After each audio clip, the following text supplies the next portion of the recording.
the heavens opened, and angels sang,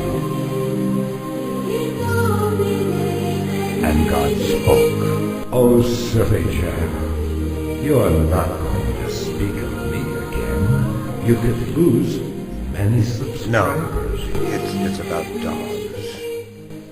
And a little bit about God. I was watching on television last night. There was a program called God's Warriors. And I watched it from the beginning into the end, not missing a single moment. And it scared the daylights out of me. God's Warriors. People who think that they have a weak God that cannot decide who lives and who dies. They feel that they have the mandate to take life from people that do not agree with them. It's sad, but these people don't have it figured out correctly. Their God is not weak if he's God. He created the universe. Obviously, if he wants somebody dead, they will be dead. Sorry, warriors of God, he does not need your help today. He can make people dead in the fraction of an instant. Tsunamis, earthquakes, bolts of lightning from the sky. He doesn't need your help to do that because he has the power. And let him be the judge. For you Christians who feel mandated to go out and do his work, causing trouble down there in San Francisco. I saw a video about that too. Hate mongers that you are. Let God do it. You can't convert them after you've killed them. No. That's what you're supposed to do. So when, we have some problem with the Muslims this way. Yeah, I'm not going to talk about that. I will do another video another time. This video is about dogs and other animals.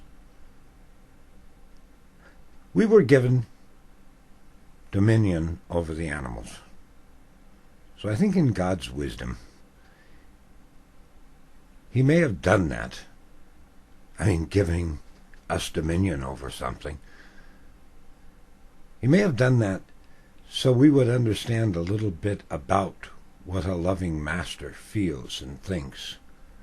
Because it would be very hard, and in any real sense, to for a moment even put yourself into the mind of God. And what he would expect. But he gave us dogs.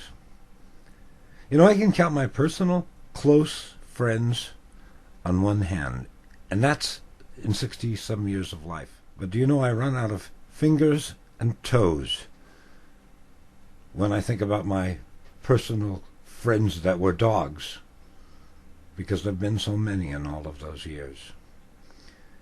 And each of those dogs has taught me the meaning of loyalty. Each of those dogs has taught me what the word love and trust is all about. And yes, each of those dogs has taught me what faith is. I know now, as the supreme being to the dog, that the dog is not going to be obsessed every moment with me. I know that sometimes the dog is going to be involved in other things, like playing frisbee, looking at a cat in the weeds. I'm not sure if he's thinking of me as he's looking at the cat in the weeds, or I don't know if he's thinking of me when he catches the frisbee. But I know at the end of the day, and I can see in the dog's eyes, complete love and complete trust. When I come home from work, tired, worn out, there's the dog at the door, and he bows. They all do that. Well, I saw an animal psychologist, if there can be such a thing, on television, and he said the dog does that when he wants to play. I'm not sure if that's why the dog does it. He bows anyway, and it makes me feel good. And another thing about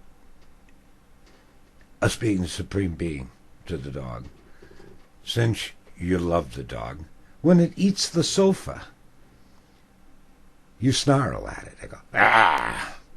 But I don't dislike the dog. And I'm saying, I hope he does not eat the sofa again. I think that's why God gave us dogs. You know another thing? If you spell dog backward, it's God. And I've always thought there must be some reason for all of that. And I kind of think that is the reason for all of that. And there's the donkey. Do you remember on Palm Sunday, Christ rides a donkey? Nobody had ever ridden the donkey, and the guy that they got the donkey from said, hey, you're going to be sorry if you take that donkey. It's because nobody had ever been on the donkey. But this donkey that he rode on Palm Sunday, it bowed its head and it walked in this procession, and the people threw palms, and it was a special time. The strange thing after that, if you ever see that particular brand, do donkeys have brands? I don't know.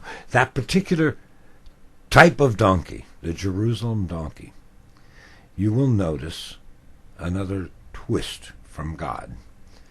It's very vivid. On the back of only that one animal, a cross. It's on the back. I could not believe it the first time I saw it. It's almost like a miracle. Anyway, you can certainly write comments. I have no idea with this new comment system. I've yet to figure it out. Those are my thoughts today on God's dogs. And now, if you will listen.